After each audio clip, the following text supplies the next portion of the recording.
Hey everyone, and welcome to Gabe's Games, the channel where we talk about games, tech, and lore. I wanted to thank those of you that watched the very first video on this channel. To be honest, I was surprised that it even surpassed 10 views. This time, I wanted to talk about something completely unrelated. So if you guys don't know, I'm a computer science major. With the start of a new semester, we get to meet all of our new professors. Now, I won't go too far into detail, but my professor decided the first day of class that all of us should know about the history of C++. And I thought it'd be really fun to share this same story with you. Keep in mind, I'm no expert. This is based off of a 45-minute long lecture, as well as some personal research, but nonetheless, let's get into it. Where to start but the obvious. Machines don't speak English. Machines are given commands from the brain of the system, the central processing unit, or CPU. This CPU hands out instructions using numbers that to an average human make little to no sense. These numbers, this communication between machine components is called machine language. Now, in the early days of computing, the only way to properly communicate with a machine was to create what was called a low-level programming language, meaning that commands from this programming language were nearly one-to-one instructions for each computer component, usually translated using an assembler. These low-level languages were, and still are, known as assembly languages.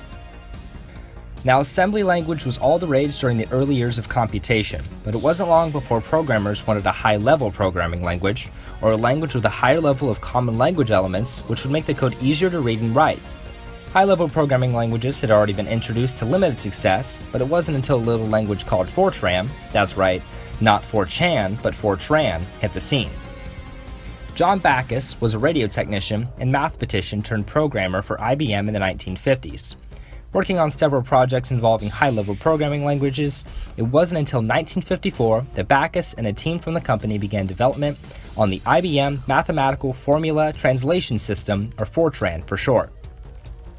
Originally developed for the room-sized cathode ray tube-stuffed IBM 704, Fortran was completed and released in 1957 and was a programming language using a statement format which allowed a user to complete simple numeric, arithmetic, and scientific computations with relative ease. One of the main draws of Fortran, other than its ability to code arrays, call by reference, and its own compilation system, was that it ended the skepticism as to whether high-level programming languages could outperform traditional assembly languages. Fortran, with all its features, easily undercut the time it took to code complex computational mathematics. In the July-August 1979 issue of Think magazine, linked below in the description, on the subject of his reasoning for developing a high-level programming language like Fortran, Mr. Backus said this: "From then on, the question became, what can we do for the poor programmer now? You see, programming and debugging were the largest parts of the computer budget, and it was easy to see that, with machines like the 704 getting faster and cheaper, the situation was going to get far worse." It's hard to know whether Backus knew how popular his programmer's dream come true was going to become, but because of the contribution that he and his team put forth, other high-level programming languages became popular and efficient throughout the 60s and 70s. Some notable examples include COBOL, a universal business programming language initially released in 1960 and based off of the Flowmatic programming language provided by early female programmer Grace Hopper. There was also Pascal, named after the French philosopher and mathematician, which was released in 1970 by Nicholas Wirth. Pascal is notable because of its focus on encouraging programmers to practice proper coding techniques, as well as becoming essential to programmers using the venerable Apple II line of computers. It's also important to remember the Simula line of programming languages developed by the Norwegian Computing Center during the 60s.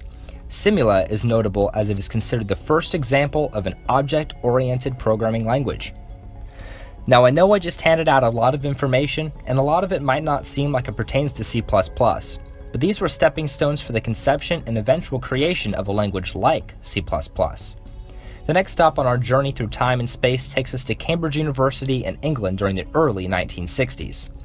The Cambridge programming language, later known as the Combined Programming Language, or CPL for short, was created by a development team in the university's math labs that featured high and low-level programming elements wrapped into one language. This complicated structure meant that compilation times were slow, and this is what initially prompted a Mr. Martin Richards to create BCPL, or Bootstrapped Combined Programming Language. BCPL essentially stripped CPL of all features which slowed the compilation process and spun it off as its own high-level programming language in 1967. Chances are, nearly every programmer nowadays has coded the iconic Hello World program, as it has become almost an initiation tradition for new blood. You can thank BCPL for this tradition, as it was the first platform to create a Hello World program. BCPL also saw use when creating Multics, an early incarnation of Unix and therefore Linux. A member of the Multics team, Ken Thompson, decided to create his own programming language by stripping down BCPL even further so that it could fit within the memory capacity of early personal computers and microcomputers. This stripped-down language, with the aid of Dennis Ritchie, became known as the B programming language.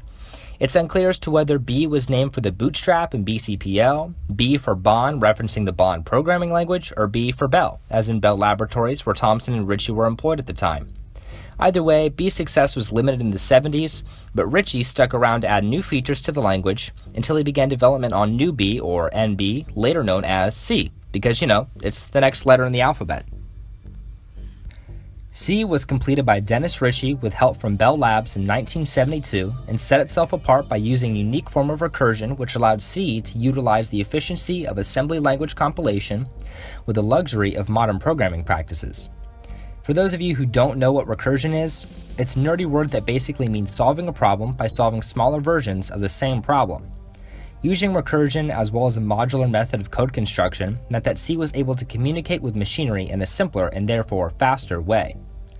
C also normalized the use of structs, I/O functions, and new integer data types. C's potential for useful application has made it a staple in programming not only executable applications, but also in operating systems, supercomputers, and nearly replacing all instances once reserved for assembly language. Now, C is not only still used today, but also influenced a Danish programmer named Bjarne Stroustrup to create a little brother named C with classes. Now, C with classes was named as such because it introduced elements of object-oriented programming. The classes bit in C with classes was essentially in creating and defining an object in programs. Stroustrup, a fan of the aforementioned Simula programming language, decided to implement its core feature into the C library and edit the compiler to recognize object-driven programming practices. The name C with classes didn't stick the way Bjarne wanted it to with his colleagues at Bell Labs, so he decided to rename it C++, this being a clever reference to the ++ operator in the C language, which incremented whole numbers. Basically, C++ is just the next step in C. C++ launched in 1985 with more than just objects. It also featured operator overloading, calling by reference, constant variables, and a single-line comment system. Since then, features such as static and const member functions, namespaces, and a Boolean data type have been added. C++ has also found a cozy home in programming executable applications as well as in databases and web development.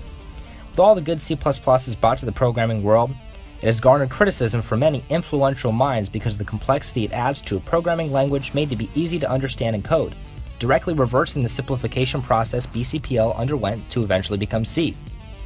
Obviously, I'm partial to C++ as it's my primary programming language, but I understand the criticism is from experience. I can say that while some features make C++ flexible, they also make it fairly complicated and convoluted to master. Let me know how you guys feel about this in the comments. Anyways guys, I wanted to share this story with you because tech history has always been really intriguing to me, and I'm sure it must be to a few of you out there. If you're watching this for class, good luck out there. I hope I helped you learn something. If your teacher asks what you thought, just say, mitochondria is the powerhouse of the cell, and you should be fine. Other than that, if you like this video and want to see more from this channel, go ahead and subscribe for all kinds of geeky videos like this. This has been Gabe's Games, and have a fantastic day.